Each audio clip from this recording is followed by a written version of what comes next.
गादीप शिक्षा मंत्रालय के साथ मंत्रणा के बाद देश के प्रधानमंत्री नरेंद्र मोदी ने सीबीएसई की 12वीं कक्षा की परीक्षाएं रद्द की। प्रधानमंत्री ने कहा कि बच्चों के स्वास्थ्य से बढ़कर कुछ भी नहीं है। उसी तर्ज पर हिमाचल प्रदेश शिक्षा बोर्ड की 12वीं की परीक्षाएं भी 5 जून को मंत्रिमंडल की बैठक में रद्द की जा सकती हैं।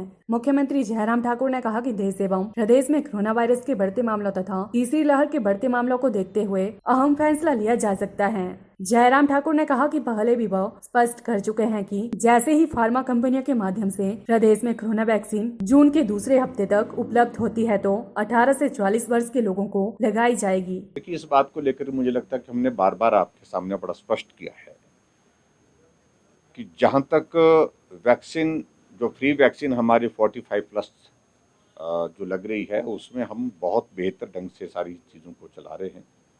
कहीं भी किसी तरह से उसमें कठिनाई नहीं है।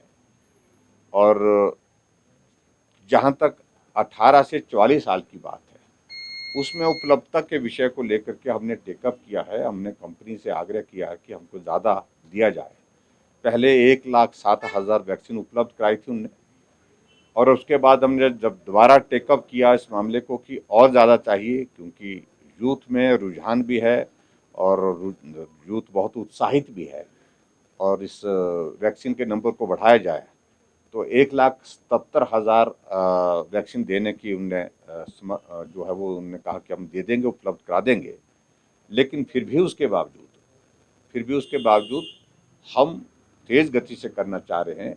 और जो कंपनी की ओर से हमें संदेश आया है कि जून के महीने के साथ बीच में इसके पश्चात ये उपलब्धता और बढ़ेगी, और उसके बाद ये सारा जो है वो जो जिसको लेकर के आप ये जानकारी चाह रहे हैं इसका समाधान हो जाएगा। देखिए, इन सारी चीज़ों का आप जो पूछ रहे हैं, मैं सिर्फ इतना ही कहना, हमारी मंशा मदद करने की है, लेकिन हालात उनको भी इस बात को लग रहा है, मुझे लगता है उनको भी समझ में आ रहा है कि आज की तारीख में परिस्थितियाँ क्या हैं। जहाँ तक उनके जो लोनिंग वाला इशू है उसमें प्रदेश सरकार की ओर से क्या किया जा सकता है, क्योंकि अभी तक उस प्रकार का प्रस्ताव हमारे पास नहीं आया है। प्रस्ताव आएगा उस पर विचार करेंगे।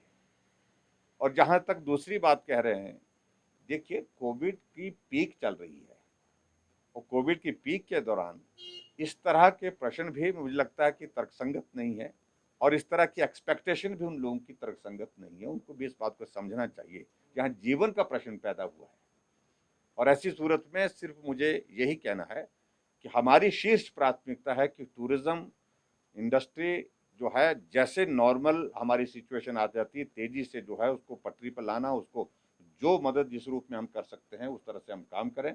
और उसके बाद जो टूरिज्म में काम करने वाले जो लोग हैं, नौजवान हैं, उनको रोज़गार मिल सके और इंडस्ट्री अपने पाँव पर खड़ा हो सके, ये हम कोशिश करेंगे। लेकिन जहाँ तक बात है, इस हालात में मुझे लगता है कि ऐसी बातों का कोई अर्थ नहीं है। जहाँ जिस प्रकार से वो उनकी एक्सपेक्टेशन है, उनकी अपनी भावनाएं, वो अपनी बात कहें, लेकिन नाराज़गी जाहिर करना सरकार से ही करना, क्या सरकार ही सारी बातों के लिए जिम्मेवार है, उचित नहीं है।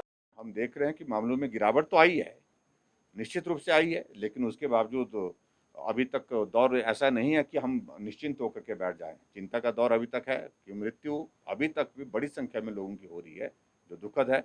और ऐसी स्थिति में जो भी हमारी तैयारियां हैं, हम उसके साथ जो है अभी तक भी मैदान में डटे हैं, खड़े हैं और पूरी तरह से सजग और सतर्क होकर के काम करें। Thank you, please, thank you.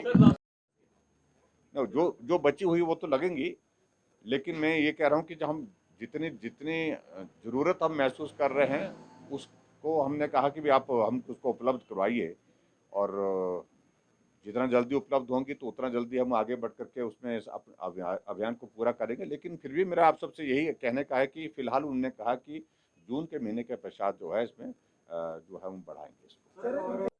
PLTV के लिए शिमला से पुष्पेंद्र की रिपोर्ट।